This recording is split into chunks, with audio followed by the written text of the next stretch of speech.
మూసీ పైన ముందుకు 734 ఎకరాల భూమిని కేటాయిస్తూ సీసీఎల్ఏ ఉత్తర్వులు ఇచ్చిందట. ఈ మూసీ సుందరీకరణ మీద వెనక్కి తగ్గేదే లేదు, ముందుకే పోతుందట government Revanth Reddy.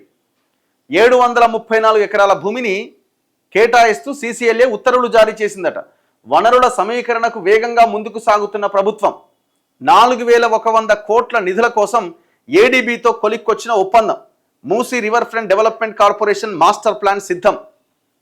Fee reimbursement లేక కాలేజీలు సమ్మెలోకి వెళ్ళబోతున్నాయి నవంబర్ 3వ తేదీ నుంచి. ఇంకొక వైపున పిల్లలకి సర్టిఫికెట్లు రాక కాలేజీలు ఇవ్వక ఇబ్బంది పడుతూ ఉన్నారు. దాని మీద ఫోకస్ లేదు. దాని మీద ఏడీబీతోనే ఇంకో దాంతో ఒప్పందం చేసుకొని 2,000-3,000 కోట్లు తెచ్చాడ పడేస్తే పిల్లలకి ఆ సర్టిఫికెట్లు వస్తాయి కదా. ఆ పని ఎందుకు చేస్తలేరు ఫస్ట్? ఇప్పుడు ఇది ఏంది? అంత అవసరం ఏమున్నది? మూసీ అభివృద్ధికి సంబంధించి మరో అడుగు ముందుకు పడింది.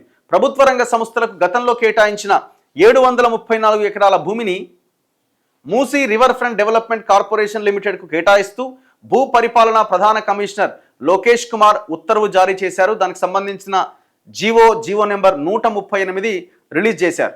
ఈసా నది సమీపంలోని గండిపేట్ మండలం, హిమాయత్ సాగర్, కిస్మత్పూర్, రాజేంద్రనగర్ మండలానికి చెందిన ప్రేమావతిపేట్, బుద్వేల్ ప్రాంతాల్లో ఉన్న టీఈఆర్ఎల్, ఐఐపిహెచ్ వాలంటరీ సంస్థలకు కేటాయించిన భూములతో పాటు శంషాబాద్ మండలం కొత్వాల్గూడ పరిధిలో హెచ్ఎండి లేఅవుట్ కోసం కేటాయించిన భూమిని మూసీకి బదలాయించారు.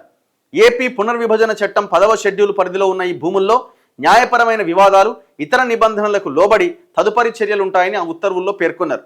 మూసీ అభివృద్ధికి బదలాయించిన భూములకు ప్రత్యామ్నాయంగా ఆయా సంస్థలకు ఫ్యూచర్ సిటీలో కేటాయింపులు జరుగుతాయట.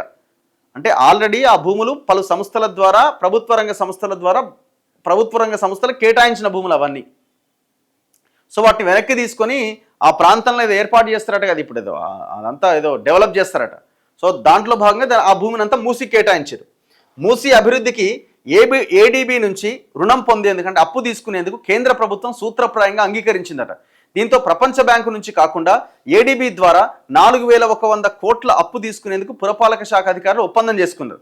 సెప్టెంబర్ నెలలో ముఖ్యమంత్రి రేవంత్ రెడ్డి ఢిల్లీ టూర్ సందర్భంగా ఏడీబీ ప్రతినిధులతో పురపాలక శాఖ అధికారులు సమావేశమై నిధుల గురించి చర్చించారు. ప్రభుత్వం కోరిన నిధులు ఇచ్చేందుకు ఏడీబీ కూడా సుముఖత వ్యక్తం చేసింది. మూసీ అభివృద్ధి ప్రణాళిక పైన నవంబర్లో డిపిఆర్ తయారు చేసి కేంద్ర ప్రభుత్వానికి పంపించే యోచనలో ప్రభుత్వం ఉన్నదట. ఇప్పుడు ఇది అత్యవసరం కావాలి. మరి ఏందో అంత హడావుడి, అంత ఏందో నాకైతే అర్థం కావట్లేదు. ఎన్ని సమస్యలు ఉన్నాయి రాష్ట్రంలో. విద్య లేదు, వైద్యం లేదు, ఆక్సిజన్ సిలిండర్లు ఏ రకంగా ఎంజీఎం ఆసుపత్రిలో బయటపడ్డదో అది చూసినాం. విద్య లేదు, స్కూలు చాలా దారుణమైన పరిస్థితిలో ఉన్నాయి, నోటిఫికేషన్స్ లేవు,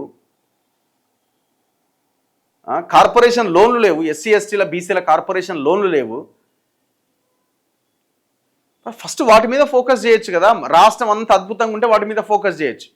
ఫస్ట్ మీరు ఈ మూసీ మీద ముందుకే అని అంటున్నారు. ఇప్పుడు మూసీ మీద ముందుకెళ్ళాలంటే ఆ పొల్యూషన్ ఎక్కడి నుంచి స్టార్ట్ అవుతున్నది?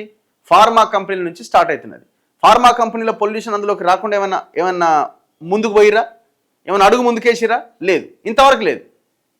మొన్న వార్తలు వచ్చిన వాడు శ్రీ ఆదిత్య అని కోటారెడ్డి వాడు, వాని కంపెనీకి సంబంధించి మూసీ నది లోపల వాడు అపార్ట్మెంట్ కడుతున్నాడు, టవర్, ఇంకా వర్క్స్ నడుస్తూనే ఉన్నాయి. మరి దాన్ని ఆపే ప్రయత్నం జరిగిందా? ఇట్లాంటివి ఎన్ని ఉన్నాయి? ఏందో అంతా